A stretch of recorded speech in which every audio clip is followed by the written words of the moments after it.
18 உடையாள் எனினும் சிந்தனை ஒன்றுடையாள். நீ எத்தனை மொழி வேணாலும் பேசு, அதான் செப்பு மொழியால் பேசக்கூடிய மொழி 18 உடையது. ஆனாலும் சிந்தனை எங்கே இருக்கணும்? நம்ம தாய்மொழி மேல இருக்கணும். நம்ம மொழி மேலே நமக்கு பற்றில்லையே, நம்ம என்னத்தை கண்டா சொல்லுங்க? தமிழ்நாடு தமிழ் இருக்கா? எங்கும் தமிழ், எதிலும் தமிழ் இருக்கா? மனிதன் தமிழ்நாட்டு மனிதர்களுடைய தமிழ நாக்கிலே தமிழ் இல்லை, அப்புறம் எங்கிட்ட நாட்டில் தமிழ் இருக்கும். யாதும் ஊரே யாவரும் கேளீர்னார், தீதும் நன்றும் பிறர் தர வாரா என்றார் கணியன் பூங்குன்றனார். அப்பேற்பட்ட கணியன் பூங்குன்றனார் வாசிய பேசிய அந்த சொல்லிய வார்த்தை இன்று ஐநா சபையில் இருக்கு. அவர் பிறந்த ஊர் எங்கே? பூங்குன்றம். கணியன் என்பது பேரு. அதான் சிவகங்கை மாவட்டம் திருப்பத்தூர் அருகாமையில் உள்ள மகிபாலன் பட்டி இன்னைக்கு இருக்கிற அந்த ஊர்.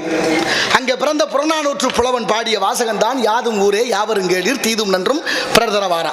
ஐநா சபையில் மட்டுமா இருக்கு. சப்பானிய பல்கலைக்கழகம் அங்கே வச்சிருக்கேன், அவன் மொழியில யாதும் ஊரே யாவரும் கேளீர்.